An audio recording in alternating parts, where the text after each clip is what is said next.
Abrimos, señoras y señores, la tertulia en este jueves que es 29 de septiembre del año 2022. Tertulia 3-1, 3 acá, una voz a distancia. Empiezo con el saludo para Cecilia Aguiluz. ¿Está allí? Hola, buenos días a todos. Salto, contanos, ¿cómo está el día? ¿Precioso? Está lindo, pero está bastante nublado, pero una primavera preciosa nos viene tocando. Bueno, sigo. Daniel Superviel, buen día. ¿Qué tal? Muy buenos días para todos. Esteban Valenti. Buenos días. Y por último, Martín Couto. Muy buenos días. Vamos a los temas políticos de las últimas horas. Diría que los dos grandes temas políticos de ayer y de los días previos. Empezamos por uno de ellos. El presidente Luis Lacalle Pou pidió al Ministerio del Interior que disponga una investigación administrativa de urgencia para conocer por qué los antecedentes penales del ex jefe de su custodia personal, Alejandro Astesiano, no aparecieron en dos informes que le fueron elevados al mandatario en los años 2020 y 2021. Además, por otro lado, se solicitó el legajo de todos los funcionarios que hoy se desempeñan en seguridad presidencial. Por otro lado, ayer surgieron más novedades sobre el historial de Astesiano, este hombre que fue formalizado el martes por su presunta participación en una organización criminal que se dedicaba a falsificar documentos que permitían obtener luego pasaportes nacionales. ¿Qué fue lo que se supo ayer? Se supo que en marzo de 2013 Astesiano fue procesado con prisión por un delito continuado de estafa. Aquellas actuaciones estuvieron a cargo del juzgado de cuarto turno de Maldonado y la reclusión, que duró 4 meses, se cumplió en la unidad 13, Las Rosas. Un año más tarde, en 2014, Astesiano fue condenado definitivamente por ese delito a una pena de 18 meses de prisión, pero no volvió a la cárcel por el descuento de la preventiva y por otras medidas cautelares.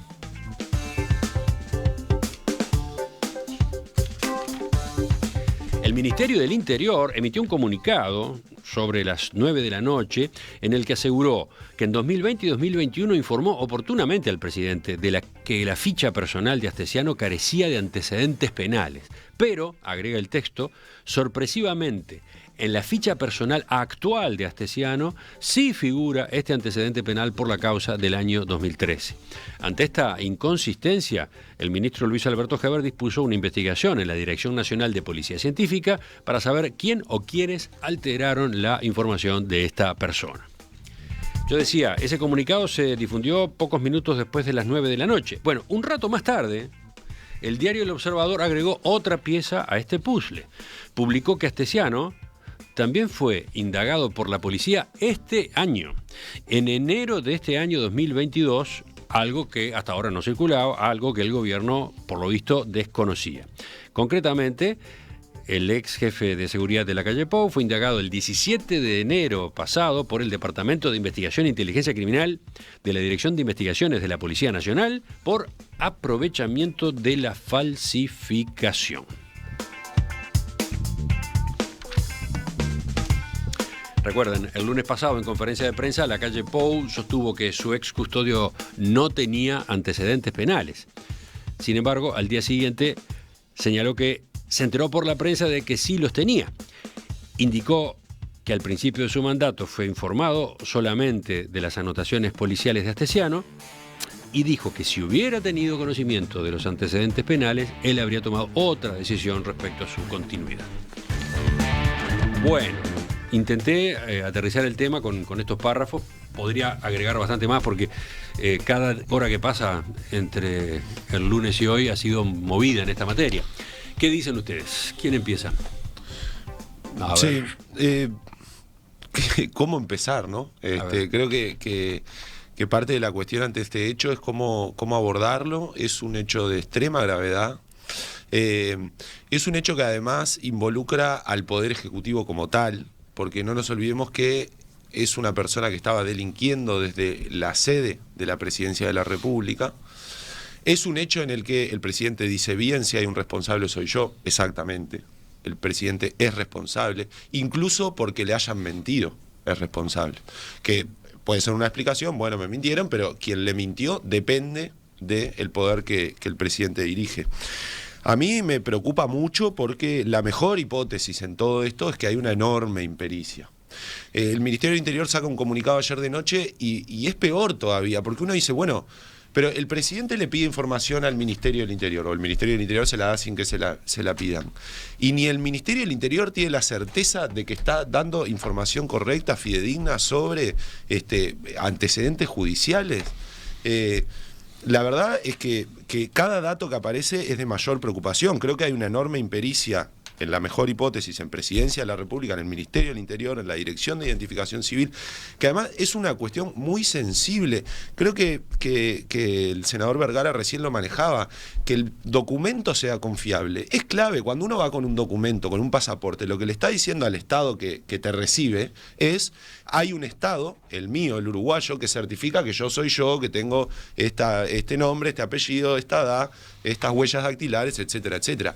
Que internacionalmente de vuelta aparezca un escándalo con documentos que emite el Estado uruguayo, también me parece de enorme preocupación. Y por último decir dos cosas. Primero, ¿qué tan seguros están nuestros datos? Nos enteramos, a partir de una respuesta a un pedido de informe de la senadora Silvia Nané, que se había hackeado la base de identificación civil. Y por último decir, creo que el presidente en la conferencia, la primera que dio, en donde él basa todo su argumento en la confianza que le tenemos que tener los uruguayos a él como persona, se equivoca. Porque en una república las instituciones no se sostienen porque un ciudadano como yo le tenga confianza al ciudadano Luis Lacalle. Yo le tengo confianza a las instituciones. Le tengo confianza a la institución presidencial de la República y al funcionamiento democrático de la República. Entonces, el problema no es la confianza que le podemos tener al ciudadano, a la persona, Luis Lacalle. E indicios tenía, porque recibió información sobre las anotaciones, eso lo recibió, porque salió publicado en prensa las anotaciones, que no eran anotaciones por haber tenido una riña en una esquina de un barrio, que uno puede decir, bueno, un momento, no, que eran además muchas, que salió publicado en prensa, y además que este año sabemos que también tuvo problemas con la justicia. Yo decía ahora en la pausa, bueno, hasta tiene que haber faltado a trabajar para ir a declarar. O sea, ¿cómo pasa esto con el jefe de la custodia y nadie le dice al presidente, o alguien le dice al presidente y el presidente lo desestima, que el jefe de la custodia está indagado en el 2022? Daniel. Bueno, se podrán imaginar que es un día difícil para mí. He recibido llamadas para que no viniera a dar la cara. Yo no tengo nada que ocultar, así que claro que vengo y vengo ¿Quién contra... te llamó para que no y viniera? amigos, gente conocida, dice, che, hoy te van a pintar la cara, te van a llevar la palangana. Bueno, no tengo nada que ocultar, así que vengo a hablar y creo representar lo que sentimos mucho. Yo soy amigo del presidente, amigo antes de la política, así que no voy a desdecir lo que soy. Y voy a tratar de analizar cómo estoy viviendo esto, ¿no? La primera cosa que me causó todo esto fue sorpresa, ¿no? Una sorpresa que creo que se expande incluso hasta el Frente Amplio, que incluso hasta hace pocas horas decían no sabían cómo enfrentar el tema, cómo enfrentar el episodio que había ocurrido en relación al custodio principal del presidente. En segunda casa siento dolor, muchísimo dolor, porque siento que este presidente estaba haciendo un gobierno bueno, estaba haciendo un gobierno responsable, estaba haciendo un gobierno enfrentando los problemas, había hecho un manejo de la pandemia que a mi juicio fue muy bueno, reconocido incluso afuera del país, y ahora estábamos enfrentando dos reformas claves, la reforma de la educación y la reforma de la seguridad social, que siguen, y estábamos empezando a ver la recuperación económica post-pandemia con esperanza, los índices de la economía creciendo, las exportaciones creciendo, el PBI creciendo, el desempleo bajando, la recuperación salarial creciendo, y bueno, y todo esto enturbia lo que es un buen gobierno que se estaba haciendo. Y lo tercero que siento es rabia, una profunda rabia, por lo que trascendió, por la traición de esta persona que traicionó la confianza del presidente y por ende la confianza de todos los uruguayos que estaban depositando en esta persona nada más ni nada menos que la custodia de la figura presidencial en el país.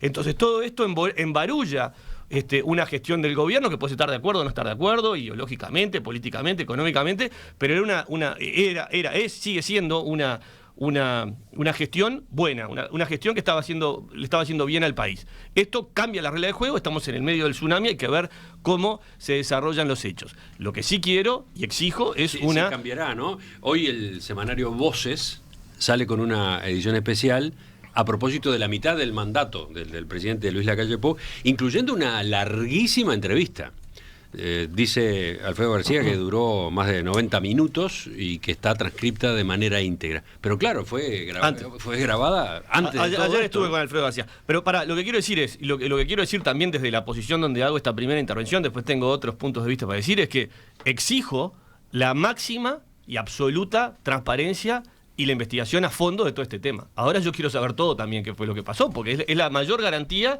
que tenemos todos los uruguayos de que acá los resortes institucionales funcionan y que salvaguardan la investidura presidencial.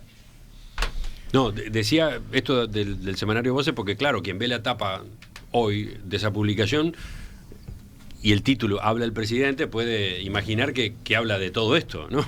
Esto no está. O sea, hay una cantidad de asuntos muy interesantes, obviamente, de la trayectoria política, de la vida de Lacalle Pou y de su gobierno hasta ahora. Pero este dato fundamental, esta especie de terremoto que se instaló esta semana, obviamente no figura, ¿no?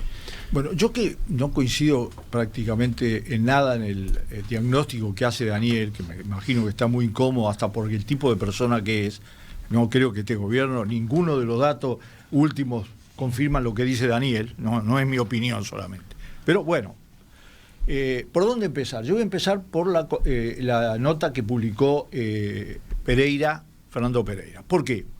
Porque creo que en este tema es fundamental tener línea política.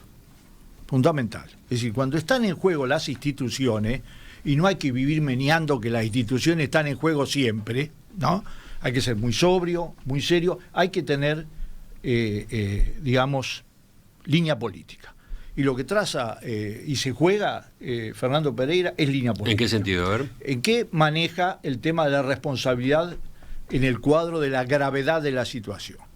La situación es tan grave, que afecta no solo al presidente de la República, la imagen del Uruguay. Hoy pasaron unos informes sobre lo que decía los medios internacionales, etcétera.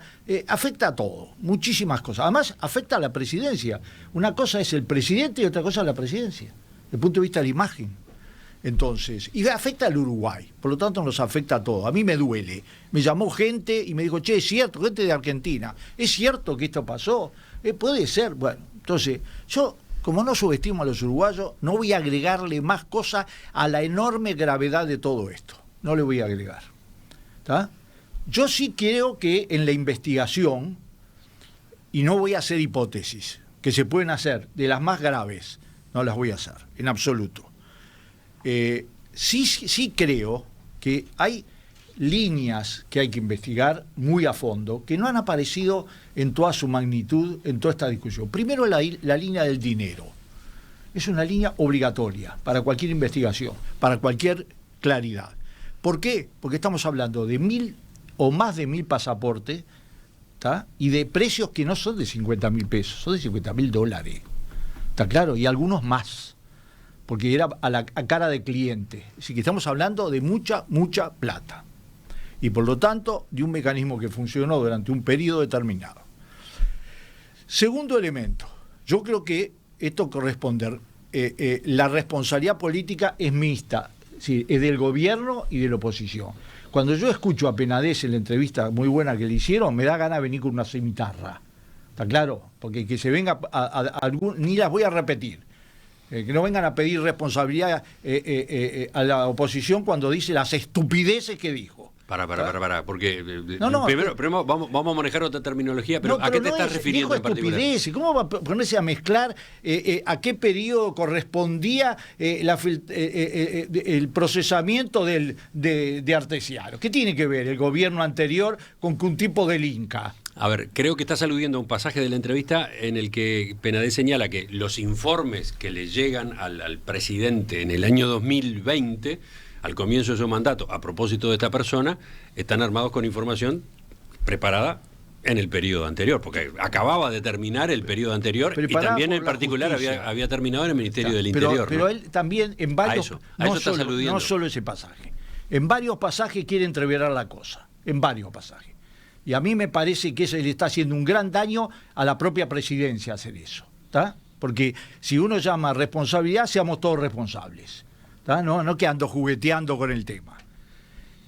Tercero, hay un problema de fondo que es los cambios institucionales.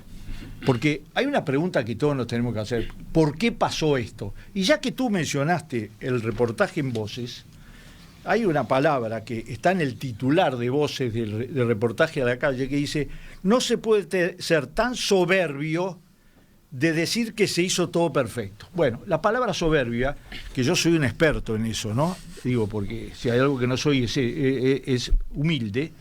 Yo creo que tuvo un papel excesivo y lo ha tenido en varios episodios muy jodidos. Y que eso no se puede resolver con una invocación a que el presidente no sea soberbio, porque lo fue. Y no voy a hacer la lista, es un problema de él.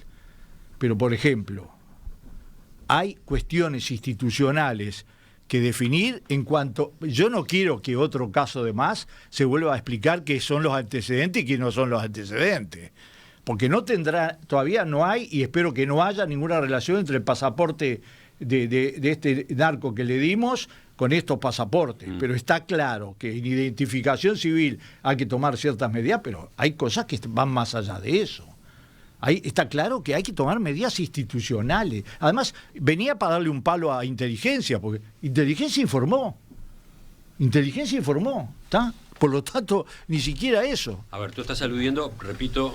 A la dirección... Estoy tratando de traducir para los oyentes que no están enganchados desde temprano. Garcés, se refiere a Garcés. Claro, porque esta semana se supo, y el propio presidente dijo, cuando empezó el gobierno, o antes de empezar, obviamente hubo gente interesada en hacer saber algunas cosas. O sea, hubo gente que se le acercó para decirle, mirá que este hombre astesiano tiene esta historia, ¿no? Y había quedado pendiente de saber quiénes habían sido. Una versión decía que había sido el propio Jorge Larrañaga, entonces ministro del Interior. Bueno, hoy Búsqueda dice que una de esas personas fue Álvaro Garcés, director de la Secretaría de Inteligencia Estratégica del Estado. En 2020, Garcés solicitó información al Ministerio del Interior para conocer el legajo de Astesiano y luego le comunicó al presidente que su custodio tenía indagaciones por hurto, daño, estafa y apropiación indebida y además requisitorias. Bueno. Agrega Búsqueda que también un senador, aparte de Garcés, un senador le proporcionó esos datos a la calle Pou antes de que asumiera la presidencia. Lo que aumenta su responsabilidad. Pero a mí eso lo juzgará la política, lo juzgará las responsabilidades judiciales, etcétera. Yo lo que digo es que de aquí para adelante no puede ser que ni siquiera un cargo que implica la seguridad de nuestro presidente, el de todos, y la seguridad de los presidentes que nos vienen a visitar, esté en manos de gente que pueda pasar por las pruebas de este tipo, y yo creo que implica cambios institucionales. Vamos. Tiene que haber un placement, un ok de algunos organismos específicos que le ponen la firma a la designación del jefe de seguridad de la Presidencia de la República. Por más que el presidente lo haya tenido como custodio durante las campañas electorales, esa es otra cosa. El jefe de la seguridad es un cargo institucional. ¿Está demostrado o no está demostrado que es un cargo institucional? ¿Está? Se transformó en un hecho político nacional. Y yo creo que también hay que analizar esos aspectos. Vamos con Cecilia ahora, que todavía no habló. Yo coincido con todos de que esto es un suceso grave desde todos los puntos de vista, el institucional, la imagen del país, porque en la imagen del país venimos con esto después del caso Marcet. Entonces, realmente una era un pasaporte para un narcotraficante reconocido también, y que de vuelta tenemos este ruido, ¿no? Con que están o no están los antecedentes, figuran o no figuran.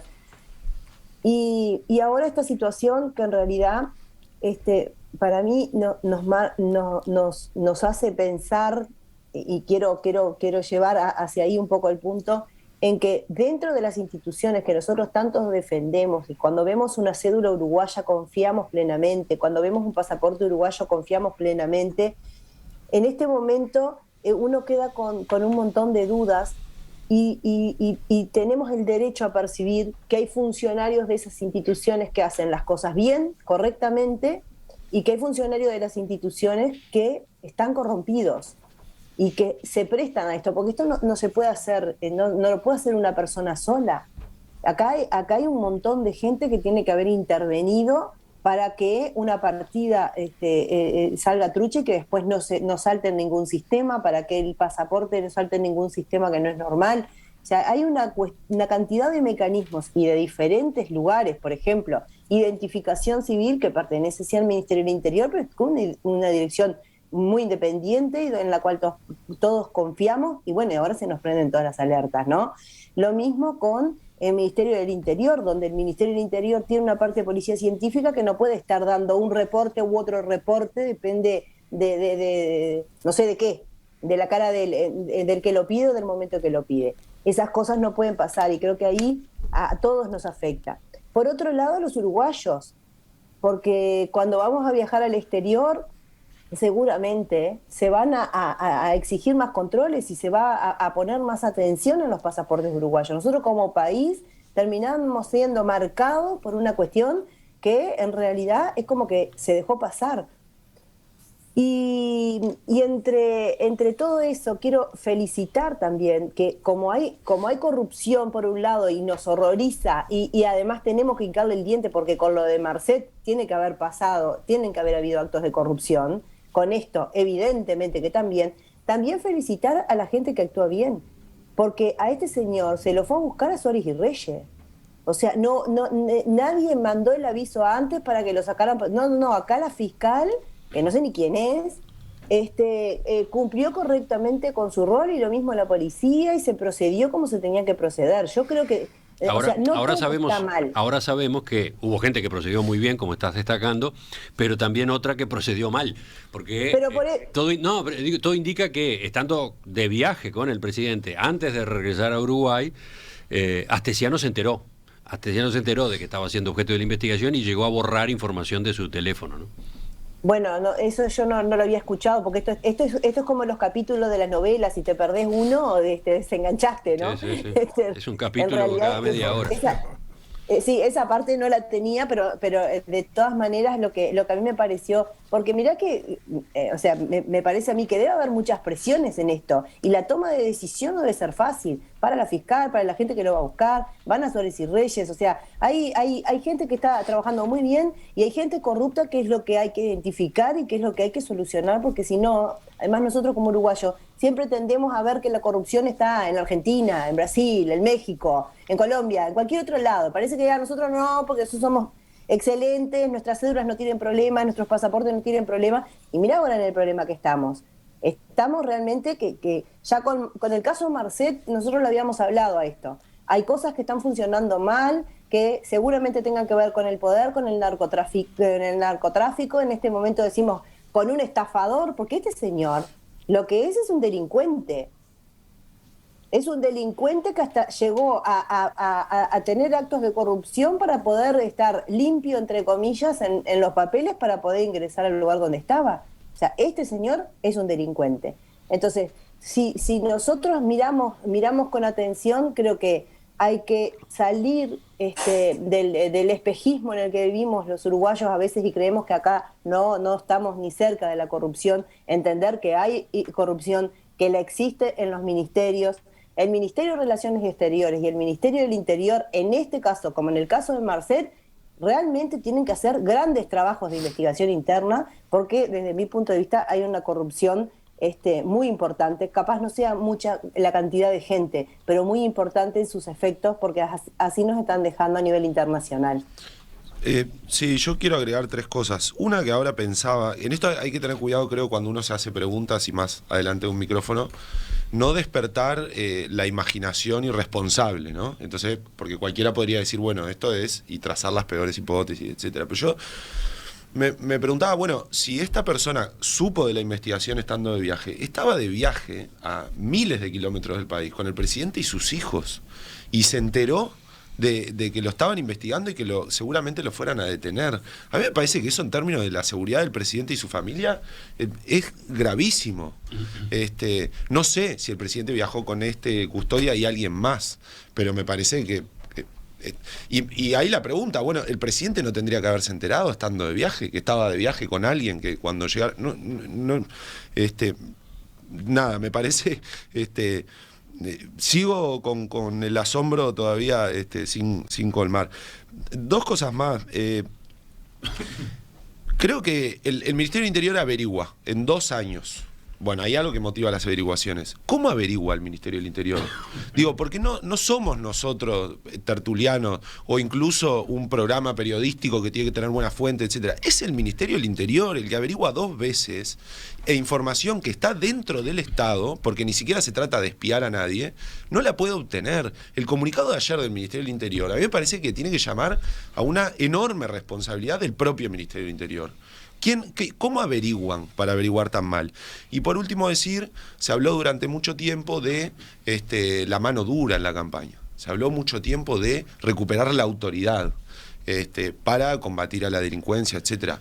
Bueno, creo que el gobierno tiene que tomarse un tiempito, que no puede ser mucho, para ver cómo recupera la autoridad dentro de oficinas del Estado. Ya ni siquiera en tal o cual barrio o con tal o cual organización narco. Dentro del propio Estado. No puede ser que un día sí y otro también nos enteremos que hay problemas vinculados a funcionarios públicos que, dicho mal y pronto, se mandan cualquiera. Averiguaciones que se hacen y que dan mala información. Información, miles y miles y miles de datos que se hackean y nos enteramos porque una senadora opositora hace un pedido de informe y ahí va la información.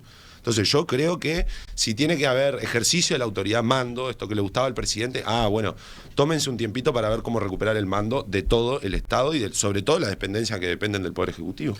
No, en el aporte de análisis de lo que está pasando, que a todos nos afecta, estés en el gobierno o en la oposición, porque a nadie le gusta ver esto que está sucediendo. Yo, Ana, tres aspectos me gustaría poner arriba de la mesa. Uno, el más breve, es el tema personal, que ya lo dije, de la traición a la confianza de este jefe de seguridad, ¿no? Que evidentemente traicionó la confianza que le había dado el presidente, y por ende traicionó la confianza que todos los uruguayos le estábamos dando a quien cuidaba al presidente. Me parece que eso es gravísimo y es un intangible que tiene que ver con que se rompe algo que no es legal, no es penal, es adentro del alma de todos los uruguayos. Una puntualización allí, Daniel.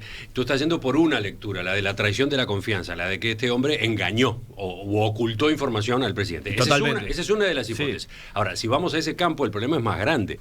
Digamos que la traición a la confianza tiene más de 20 años, porque estamos hablando de que tiene antecedentes desde el 2002, antecedentes de anotaciones, de averiguaciones policiales, de indagatorias, bueno, y también procesamientos, ¿no? Procesamiento sin prisión por estafa en el año 2002.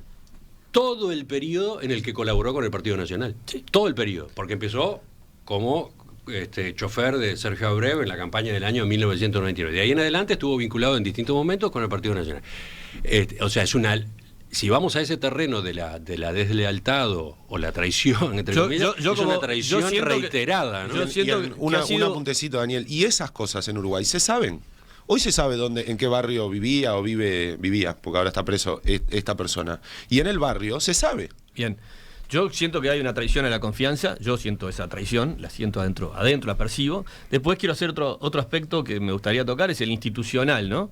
Que Esteban un poco lo tocó, que es, a ver, ¿por qué la seguridad del presidente tiene que recaer en una persona y no en un sistema? En un sistema que tal vez esté por encima incluso del presidente. Un sistema que decida cómo proteger al presidente, que tenga autonomía propia. ¿Por qué tiene que ser una persona, ¿no? Entonces me parece que en esa reflexión creo que va a ser una de las consecuencias que trae esto, ¿no? O sea, vos ponés a alguien que es tu amigo de seguridad, me parece que tenés que debería haber un sistema de protección súper profesional, capaz que algunos son buenos para cuidar al presidente cuando está entre la gente, otros cuando viaja, no tiene por qué ser siempre el mismo, me imagino yo, no sé nada de ese tipo de temas, pero me parece que debería ser un sistema que trascienda la voluntad del presidente, y obviamente con un análisis de las fojas de esas personas intachables.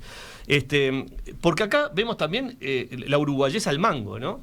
Creo que el ejercicio de la presidencia de la República en estos momentos donde está todo el panorama tan complicado, bueno, vimos lo que pasó en Argentina con la vicepresidenta, ¿no?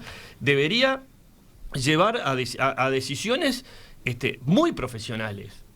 Me parece a mí, tiene que ser recontra profesional. Eso no puede ser alguien que el amigo de la campaña, que era chofer de Abreu, que entonces lo conocí, no sé cuánto, y le terminás dando un cargo de una responsabilidad tan alta, y mirá lo que sucede. Yo creo que esto debería, también creo que lo hacía Mujica, también lo hacía Vázquez, o sea, ponían a alguien de mucha confianza. Me parece que tendríamos que dejar la confianza y confiar en un sistema de que el país te protege a través de sus instituciones. Me parece que ese es un cambio que debería venirse porque se complicó la vida. El mundo cambió. Hoy los presidentes y quienes ejercen el poder creo que tienen otro rol, están expuestos a otro tipo de amenazas. Y la tercera es política, ¿no? Que esto también tiene consecuencias políticas. Hoy Búsqueda lo dice. Por lo bajo, por lo menos en la coalición y en el Partido Nacional, hay sorpresa, hay malestar en esto que pasó. Entonces, esto también tiene consecuencias políticas, producto de ¿qué? De un exceso de confianza y de una improvisación institucional que me parece que hay que abolirla para evitar que pasen este tipo de cosas, porque perdemos todos los uruguayos, pierden los blancos, pierden las coalicionistas y pierde todo el Uruguay entero. Entonces me parece que es un llamado de atención que hay que encarar. Yo creo que... Bueno, A ver, Cecilia, primero está pidiendo la palabra, ponete los auriculares. ¿Sí? Yo creo que cada vez que se van sabiendo más cosas en esta historia, cada vez se hace más inexplicable que el presidente no supiera. Y eso, un poco voy en contrapunto con lo que estaba diciendo Daniel, ¿no? O sea, que el tema de la confianza o la no confianza, uno lo puede entender como ser humano, pero en esto estamos hablando de la institucionalidad. Y estamos hablando de la figura mayor que tiene el Estado. A mí cada vez que voy escuchando cosas y cada vez que se van descubriendo cosas y que se va contando, se va haciendo más inexplicable. ¿Por qué más inexplicable? Por esto que decía Martín, en Uruguay nos conocemos todos. Y por más que Montevideo tenga 1,5 millones de habitantes y por más que una información oficial te venga con problemas, es bastante difícil ocultar que una persona estuvo en la cárcel Las Rosas, por ejemplo, ¿no? Yo no diría ni tanto lo de las indagatorias, porque lo de las indagatorias pueden ser, quizás pueden, pero bueno, una persona que ya estuvo en la cárcel Las Rosas, o sea, está muy lejos de ser un primario absoluto, ¿no? Por lo tanto, esas cosas, una u otra persona en el correr de los años lo tiene que haber transmitido y lo tiene que haber comentado y tendría que haber disparado alertas. También podemos decir, bueno, después de que se comete un delito, en realidad y que se cumple, que se extingue la pena, la persona queda rehabilitada, vuelve al sistema y está bien, todos estamos de acuerdo con eso.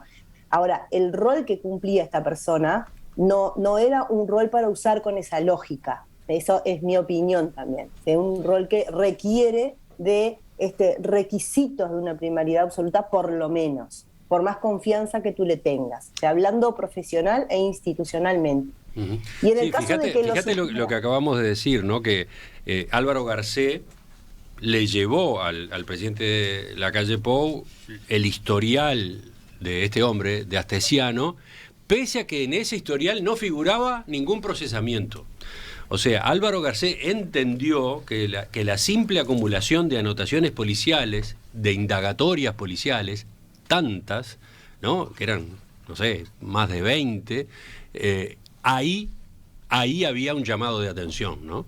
Se lo llevó y le dijo, este es Astesiano. Y el presidente entendió, bueno, que ese tipo de antecedentes, entre comillas, no eran relevantes. Ahora, Emiliano, una duda. Eso abona más mi punto. Yo, Cecilia, déjame, perdón, una duda, dale. Porque en esto de la información y preguntándole a Emiliano que siguió el tema, ¿en los informes de Garcés no figura el procesamiento que ya se sabía? No, por eso, ese es uno de los problemas. Es decir, el del 2002 no es el que el Ministerio dice, me enteré ayer. No figuraba tampoco. Ah. No figuraba. De ese procesamiento, la primera referencia es en Caras y Caretas, agosto de 2020. Bien. Claro, pero hay como advertencias, ¿no? O sea que es bastante inexplicable no saberlo, y en el caso que lo supiera no lo podía haber tenido ahí. Eso es algo que es de cajón que tendría que haber pasado, ¿no? En el caso que lo supiera, no lo podría haber tenido en ese lugar. Y creo que eso es lo que a todos nos está haciendo ruido. Y a medida que se vaya aclarando la situación, puede ser que no quede tan bien posicionado el presidente. Hoy yo te podría decir, si no sabía nada, se puede estar comiendo un garrón.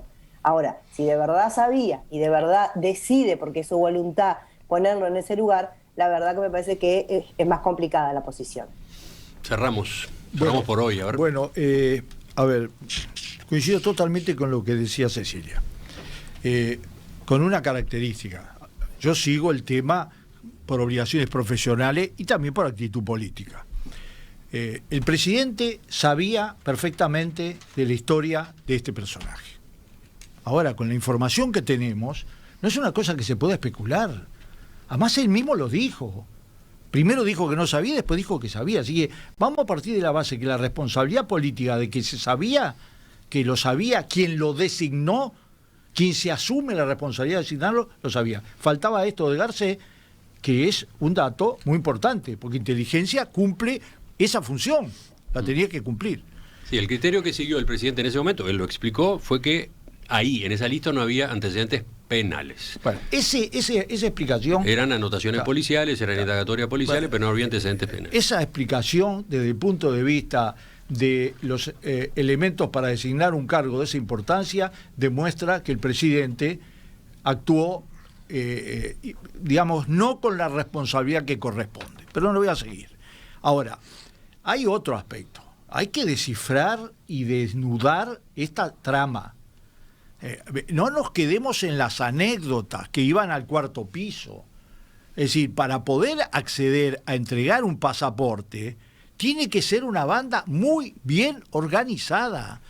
Una banda que trabajó durante muchos meses, que entregó, parece, más de 1000 pasaportes. Es decir, y eso tenemos que saberlo porque es la radiografía de un agujero en la seguridad del Estado uruguayo, en la institucionalidad democrática, porque esto afecta eso. No nos quedemos solo de que es cierto, hoy Interpol está estudiando todo el tema de los pasaportes uruguayos y nos afecta a todos, pero además hay una cosa que es la siguiente. Yo estoy totalmente de acuerdo con lo que varios han dicho, de que bueno, acá vino a la justicia, lo llevó, bueno, por favor, digo, estoy de acuerdo en resaltar los que cumplieron su papel, pero también, digo, sería el colmo ya, ¿no? Ya a esta altura de la vida nos conformamos con algo que es absolutamente elemental de nuestras instituciones, elemental. Ahora, todo lo demás, esta es una novela que desgraciadamente va a haber que desenroscarla toda, con el final que tenga, ¿no? Es decir, en la banda, en el dinero, en quién estaba implicado. No lo haces esto solo desde la presidencia. La presidencia le daba... ¿Por qué está procesado o encausado este señor? Por tráfico de influencias. Y eso no le estamos dando el valor que tiene. El juez dijo que las actuaciones sean secretas, pero después va a tener que publicarse. Entonces, hay muchas lecciones por delante que hay que asumir con gran responsabilidad política. Eso es así, pero eso no quiere decir que la clave de todo sea la transparencia. No puedo decir que esto se resuelva simplemente a capacidad de declaración. Hemos superado ese nivel. Ahora estamos en un tema que nos afecta a todos. Y por lo tanto, todos tenemos que reclamar de todos los implicados, gobierno y oposición, pero además de los ciudadanos comunes, tenemos que... Y periodistas, porque vamos a tenerlo claro. Hubo periodistas que hablaron de esto, varios. ¿Tá? Y hay que escucharlos también, porque podés decir un bolazo, pero si decís una cosa de esa, hay que darle pelota. ¿Tá? ¿Por qué? Y porque la prensa es también parte fundamental del sistema democrático. No será el cuarto, el quinto, el sexto, el séptimo poder, pero juega un papel y hay que darle bolilla. Volveremos sobre este tema, claro, en estos días en la tertulia y en otros espacios del programa.